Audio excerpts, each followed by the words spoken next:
네, 이어서 김기성 앵커가 꼽은 이슈에 함께하도록 하겠습니다. 네, 첫 번째 이슈부터 살펴보도록 하죠.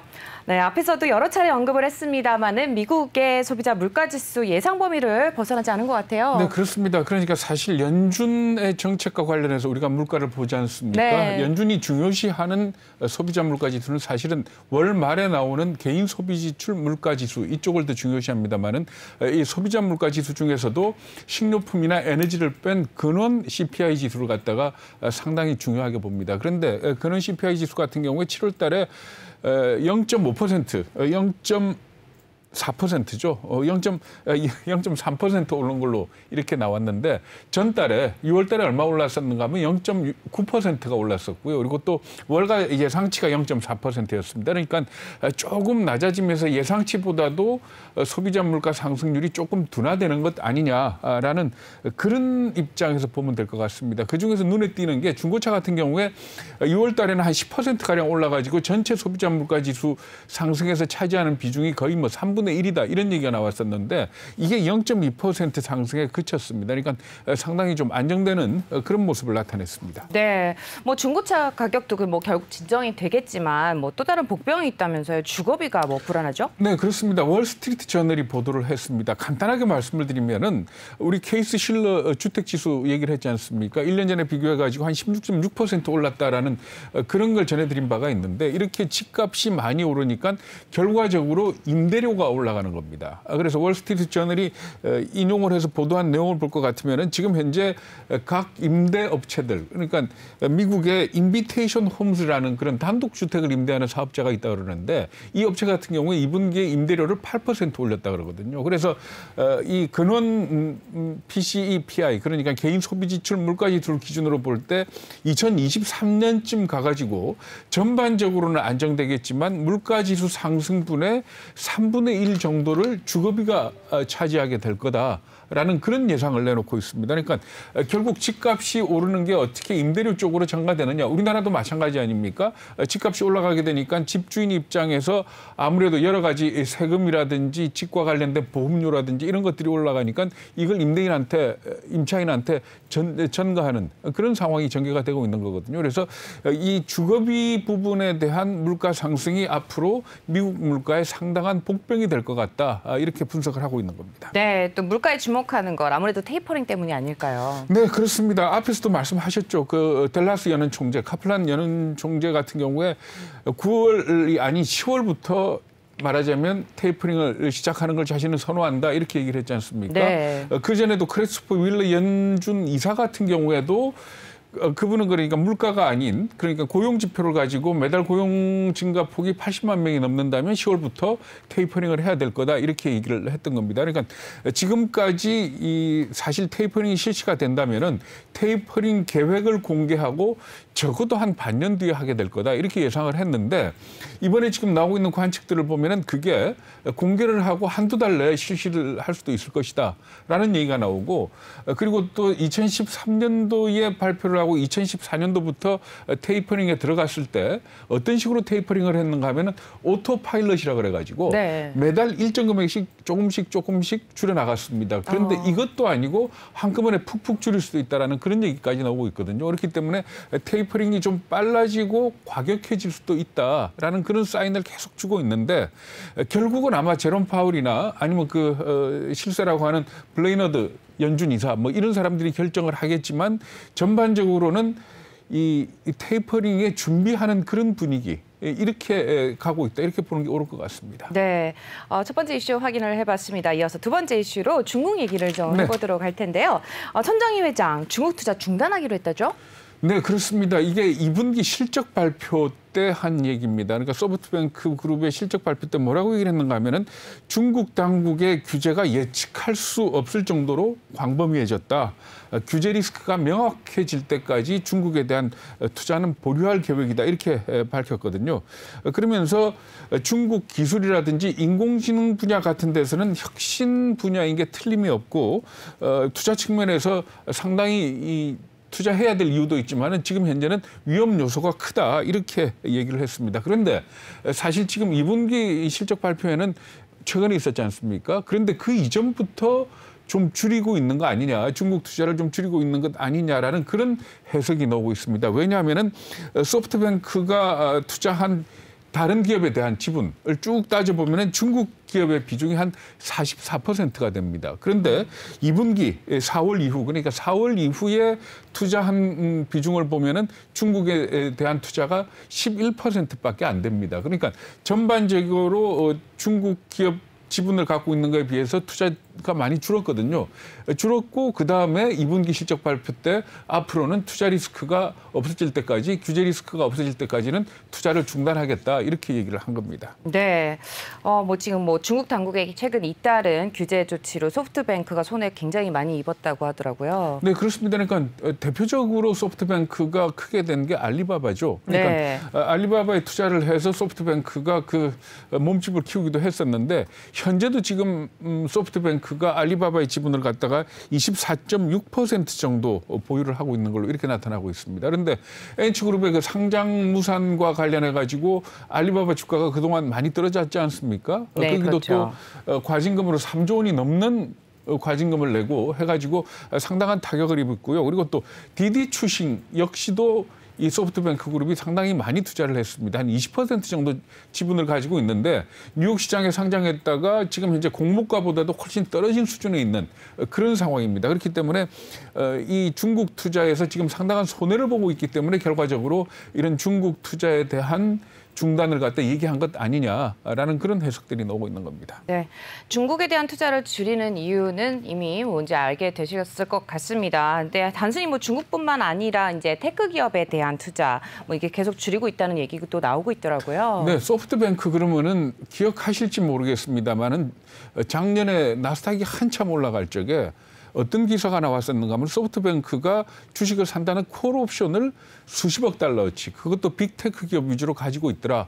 그래서 이게 나스닥 급등의 원인이다라고 얘기를 하면서 소프트뱅크를 뭐라고 불렀는가 하면 나스닥 고래, 이렇게 얘기를 했었거든요. 네. 그런데 2분기 실적 발표를 하면서 보유하고 있는 주식들을 갖다 쭉 열거를 했는데 이게 깜짝 놀라게 만든 겁니다. 왜냐하면은 페이스북이나 마이크로소프트, 알파벳, 넷플릭스 이런 주식들을 한 주도 안 갖고 있는 걸로 이렇게 나타난 겁니다. 그런데 1분기 말에 이들 기업에 대한 지분이 어느 정도였는가 하면은 페이스북 같은 경우에 31억 달러, 마이크로소프트 10억 달러, 그리고 알파벳이 5억 달러가 넘었고 넷플릭스가 3억 달러가 넘었었습니다. 그런데 2분기 말에 막상 까고 보니까 이들 주식을 다 팔아치운 거예요. 이렇게 보면은 손정희 회장이 중국에 대한 투자를 갖다 당분간 보류하겠다, 그건 규제 리스크다라고 얘기를 하지만 결국 중국에 대한 투자는 테크 기업에 대한 투자거든요. 네, 그렇죠. 그런데 미국의 빅테크 기업들의 지분도 모두 다 팔았다는 것 자체는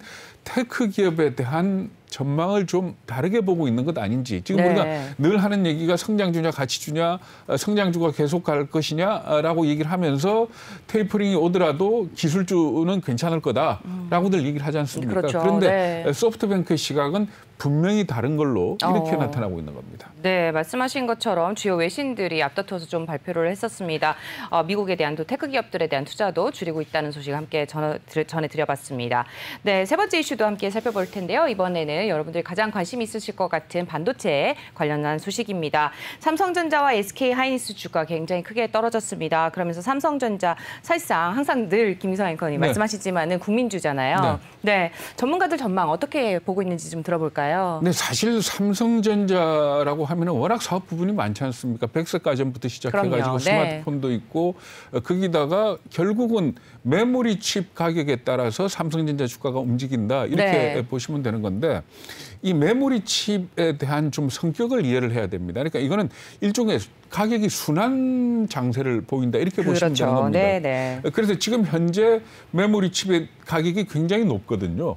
그리고 그렇기 때문에 2분기에 삼성전자의 실적이 굉장히 좋게 나왔던 겁니다. 그렇기 때문에 많은 일반 개인 투자가들 같은 경우에 실적이 좋은데 왜 주가가 떨어지느냐라고 말씀들을 하시는데, 사실 주식이라는 것 자체가 꿈을 먹고 사는 거 아닙니까? 그렇습니다. 그러니까 지금이 중요한 게 아니고 앞으로 어떻게 될까가 그렇습니다. 중요한 건데, 이 메모리 칩의 가격이 지금 현재 수준보다 앞으로 더 떨어질 거다. 하는 이런 전망이 나오고 있기 때문입니다. 네. 최근에 한 외국계 증권사가 뭐라고 얘기를 했는가 하면은 금년 4, 4분기부터 시작해서 내년 4, 4분기까지 한 25% 정도 칩 가격이 떨어질 것 같다 이렇게 예상을 했고요. 그리고 네. 또 실제적으로 지금 칩 가격이 떨어질 것 같은 조짐이 나타나고 있습니다. 네. 어떤 건가 하면은 반도체를 갖다 고객들이 사갈 때는 두 가지 방법이 있습니다. 하나는 고정 가격 거래라 그래가지고 가격을 정해놓고 내가 어떤 메모리 반도체를 얼마에 언제 사갖고 가겠다라고 계약을 하고 갖고 가는 거고 네. 또 하나는 현물 거래라 그래가지고 그냥 그때그때 필요한 대로 필요할 때만. 사갖고 네. 가는 겁니다. 그래서 일반적으로 가격이 좋을 때는 메모리 칩의 가격이 좋을 때는 현물 가격이 고정 거래 가격보다도 높게 형성이 됩니다. 그런데 최근 들어가지고 현물 가격이 고정 거래 가격을 좀 하회하려는 그런 움직임을 보이고 있습니다. 이 얘기는 뭔가 하면 앞으로 고정 거래 가격도 더 떨어질 것이다 이렇게 네. 볼 수 있는 거거든요. 근데 사실은 그래서 주가 움직임을 보면은 삼성전자 떨어지는 것보다 하이닉스가 더 많이 떨어지지 않습니까? 그렇죠. 그 이유는 하이닉스는 메모리 온리이고 삼성전자는 그나마 메모리 부분도. 이외에 다른 사업 분야가 많기 때문에 그런데 꼭 그렇게 보실 필요는 없습니다. 물론 아까 우리 전문가분 같은 경우에는 실적의 총량을 가지고 2018년과 대비를 해서 5만 원 선 말씀을 하셨지만 물론 그 분석이 틀리다는 건 아니고 그런 논리로도 접근을 할 수 있지만 어쨌든 간에 삼성전자 같은 경우에는 지금 현재 메모리에서 만약에 어떤 말하자면 밝은 미래를 볼 수 있는 게 없다면 네. 지금 현재 이재용 회장이 일단 가석방이 됐으니까 앞으로 파운드리 부분에 대한 것 그리고 또 우리 아까 갤럭시 언팩 행사에 대해서도 네. 얘기를 했지 않습니까? 갤럭시 언팩 행사에 대해서 그다지 호평은 아닌 것 같습니다. 외신들 반응을 제가 그 이후에 쭉 좀 봤더니 가격이 싸진 부분 그리고 좀 견고해진 부분 안전성이 높아진 부분 이런 부분에 대해서는 좋게 평가를 했는데 그것 이외에 좀 말하자면 좀 열광하는 분위기는 아니거든요. 그래서 맞습니다. 일단은 좀 지켜봐야 네. 될 것 같습니다. 그래서 이런 것들을 갖다 종합적으로 판단을 해서 삼성전자를 보시면 될 것 같고요. 그리고 또 지난번에 한번 그런 얘기도 했습니다마는 삼성전자 같은 경우에는 장기 보유도 좋지만 시세 흐름을 타면서 단기적으로 거래해보는 것도 굉장히 리스크가 적으면서 단기 차익도 노릴 수 있는 네. 그런 주식이다 이렇게 접근을 할 수 있을 것 같습니다. 네, 정말 또 시원한 해답을 좀 주신 것 같습니다. 지금 앞서서 말씀하신 것처럼 삼성전자의 경우 또 이제 수요와 공급에 대한 반도체에 관련한 가격 형성이 또 이루어진다는 점도 함께 참고하시면 좋을 것 같습니다. 연말과 또 내년에 또 어떻게 수요가 만약에 계속해서 또 늘어날 경우 또 공급은 항상 정해져 있기 때문에 물량에 대해서 가격 형성이 된다는 점도 함께 참고하시면 좋을 것 같고요. 메모리 반도체 또 앞으로 전망이 부정적이라고 하더라도 비메모리 반도체의 부족 현상은 여전한 상태라고 하던데 어떻게 보세요? 네, 그렇습니다. 비메모리 반도체는 각 기업들, 각 고객들이 네. 쓰는 게 딱 정해져 있기 때문에 보통 반도체 만드는 회사 파운드리에다가 우리 거 만들어줘 하고 얘기를 하면 주문을 하면 그때부터 만들어서 공급을 해줍니다. 그래서 그게 걸리는 시간을 리드 타임이라고 그러거든요. 네. 이 리드 타임이 어느 정도인가 하면은 7월 기준으로 봤더니 20.2주가 걸렸습니다. 그러니까 5달 넘게 걸린 걸로 이렇게 네. 나타났는데 이게 이 조사를 시작하고 리드 타임이라는 걸 정해놓고 조사를 시작한 이후에 가장 길어진 겁니다.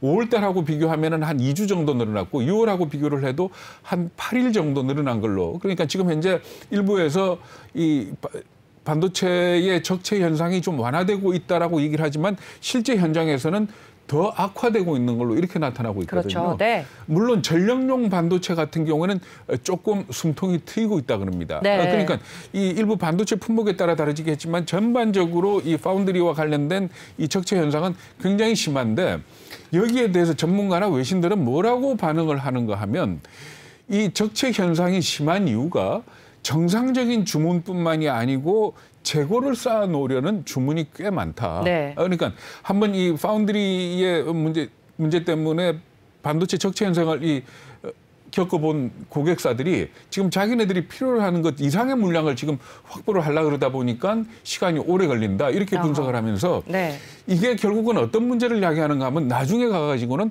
반도체 공급 과잉이 올 수도 있다는 겁니다. 네. 그렇기 때문에 사실은 뭐 어떤 반도체 회사가 라인을 증설한 데더라 공장을 새로 짓는 데더라 하는 그런 기사들을 보고 그 회사가 과연 그 시기에 가서도 버틸 수 있는지. 네. 사실 반도체 같은 경우에는 초기 투자에 엄청난 돈이 들어가고 그 돈을 회수하려면 상당한 기간 동안 수익이 보장이 돼야 되거든요.